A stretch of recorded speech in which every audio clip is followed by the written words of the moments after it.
that this minority to be attacked, after a while, you don't have to say anything.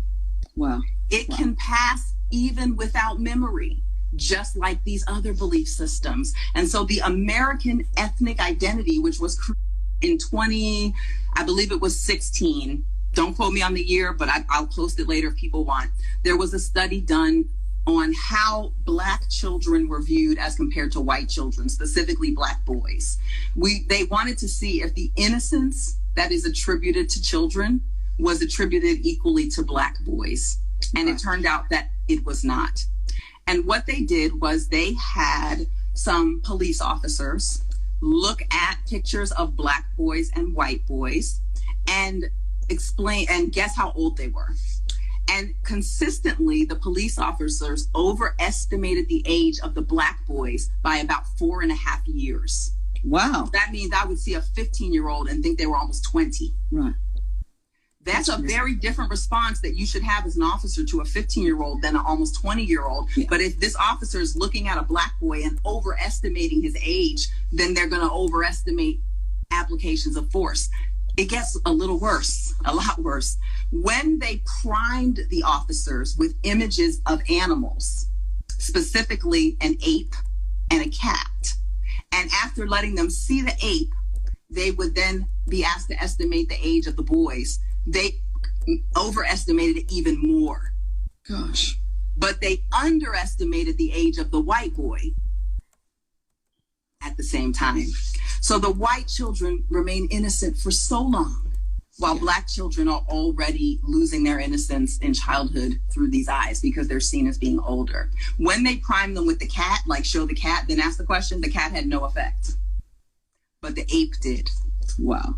So here we are in 2016 and can still use a picture of an ape to bring up a not conscious, but very present association with a Black boy. And for the officers who overestimated the age of the boys after the priming with the ape, they were able to correlate it directly with violence towards Black children in their work.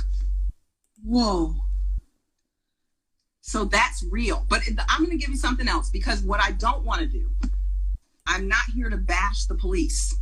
Okay? I'm not here to bash the police, but something is going on and we need people to believe that.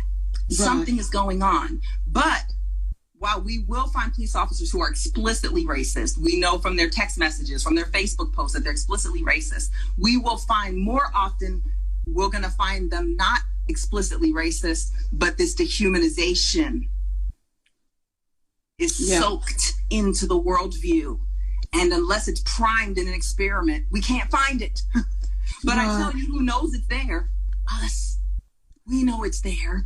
And so we are screaming into this vacuum where no one's hearing us. And then when a video comes out, it's like, well, we don't know if they were individually racist and, you know, all these questions. And we're just... Yeah. Ask the people who are dying, why wouldn't you trust us? But before I go there, I want to say this. There was another study done around the same time. I think they were about 2 years apart. One was 2014, one was 2016. But the other study tested preschool teachers.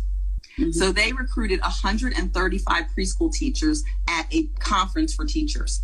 And they had the teachers involved in a blind experiment. So what they told them was, we want you to look for bad behavior in these groups of children on this video. They put a Black girl, a Black boy, a white girl, and a white boy in the video and told the teachers to be on the lookout for bad behavior. The trick here was there was no bad behavior in the videos. But using eye tracking technology, this study was completed at Yale University, and eye tracking technology showed that the teacher's eyes went straight to the Black boy when they told them to be on the lookout for negative behaviors. Straight to the Black boy. When the experiment was over, before they could publish the study, they had to let the participants know what it was. And then they told the teachers the results. The teachers were devastated. They didn't know they were doing it. And they gave them the option to withdraw their data from the study because of the nature of the study. And only one teacher decided not to let her information. The others were so ashamed and so stunned that they were like, this information needs to get out there. Wow. And so that means when my son is in preschool, he's being watched more intently for bad behavior. Well, if you're staring at something, eventually you're going to see something, Totally. right? Totally. But if I'm never looking at the white boy or the white girl, and then even the black girl, so even with blackness, there's something more terrifying about our men in preschool. And I want to share that preschool study because I want it to be clear that I'm not just coming for the police. What I'm saying is that even in the place where you would expect the sweetest people in the world to be, preschool teachers. Totally. It's there. This dehumanization and this expectation of a negative behavior is already there in preschool. And it's teaching, it's telling the teachers and the police officers and everybody that to expect these things from Black people, but it's also telling us. Yeah. So now we have to recover from an image of us, just like a sex abuse survivor. It changes how she sees herself. This can change how we see ourselves. So now we're trying to recover from the trauma that has changed how we see our own selves. And can we live long enough to get that done? Because we're also being seen as dangerous. Right. And so when we talk about preschool, that's horrifying because we're shaping it from scratch. But when we talk about people who have the authority and the means to kill, this is dangerous. For sure. So I'm not saying that anything is limited to police officers. It's not racism. It's not discrimination. It's dehumanization. And we've got to get our hands on that.